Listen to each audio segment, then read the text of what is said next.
Electoral bond. आखिर क्या है ये इलेक्टोरल बॉन्ड? क्यों आए दिन इतने चर्चों में है इलेक्टोरल बॉन्ड? कभी आपने सोचा है कि आखिर जो बीजेपी के विपरीत जो भी पार्टी है, क्यों इसकी बार बार जिक्र किए जा रहे हैं? तो आइए हम इस वीडियो में जानने वाले कि आखिर इलेक्टोरल बॉन्ड होते क्या है। सबसे पहले बात, इसको इंट्रोड्यूस किया गया था 2018 में लाया गया था फाइनेंशियल एक्ट के थ्रू।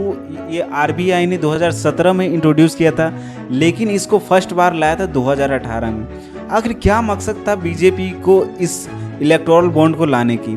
दोस्तों, जब पहले अगर हमें किसी पार्टी को सपोर्ट करना होता था तो हम उसे कैश में सपोर्ट करते थे।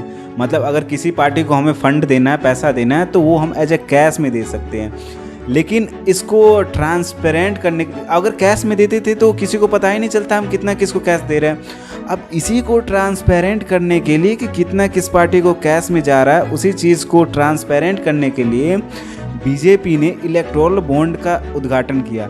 अब इलेक्टोरल बॉन्ड के थ्रू आप किसी भी पार्टी को अगर पैसा देते थे तो वो बैंक के थ्रू जाता था। आरबीआई, एसबीआई, अगर बैंक के थ्रू आप पैसा दे रहे हैं तो वो बैंक के थ्रू उस पार्टी के पास पैसा जाता था।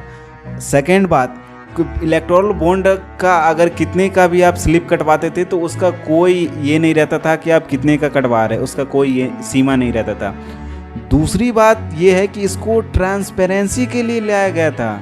मतलब हम लोग जाने तो सही किस कंपनी वाले किसको कितना पैसा दे रहे हैं, लेकिन उसके अपोजिट यहाँ पे हो रहा है। मतलब किसी को पता नहीं चल पा रहा है। इसकी सबसे डिमेरिट ये यहाँ पे निकल कर आई कि बीजेपी को कितना पैसा दिया गया है। अब आरबीआई मांग रही है, रिपोर्ट मांग रही है, और कई सारे इलेक्शन कमीशन के बोर्ड इसको मांग रहे हैं कि किस पार्टी को कितना पैसा मिल रहा है, ये सपोर्ट किया जा रहा है। तो कोई प्रूफ एसबीआई देने से मना कर रहा है, और वो ये भी कह रहा है साथ में कि हम अगर प्रूफ भी जुटा पाएंगे तो जुलाई के बाद, जून जुलाई के बाद। अब आप ये सोच के सोचो, जब इलेक्शन ख़त्म ही हो जाएगा तो आप जानकर क्या करोगे कि किस पार्टी को कितना पैसा मिला है, ये सोच कर देखो।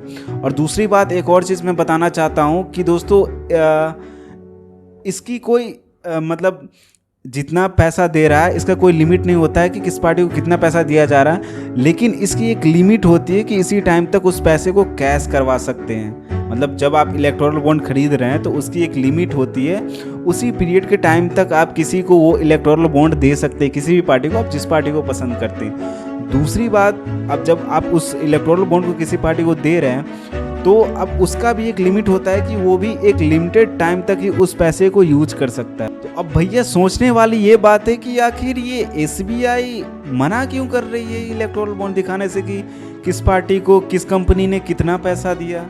कहीं तो गड़बड़ है, तभी तो ऐसा आवाज़ उठा रही है विपक्षी। ऐसे ही नहीं वो आवाज़ उठा रही है। भाई हम लोग पब्लिक है, हम लोग को भी जानने का अधिकार है कि किस पार्टी को कितना पैसा मिल रहा है। ये तो अधिकार ही है ना। तो आप सोच कर देखो कि ऐसा क्यों किया जा रहा है।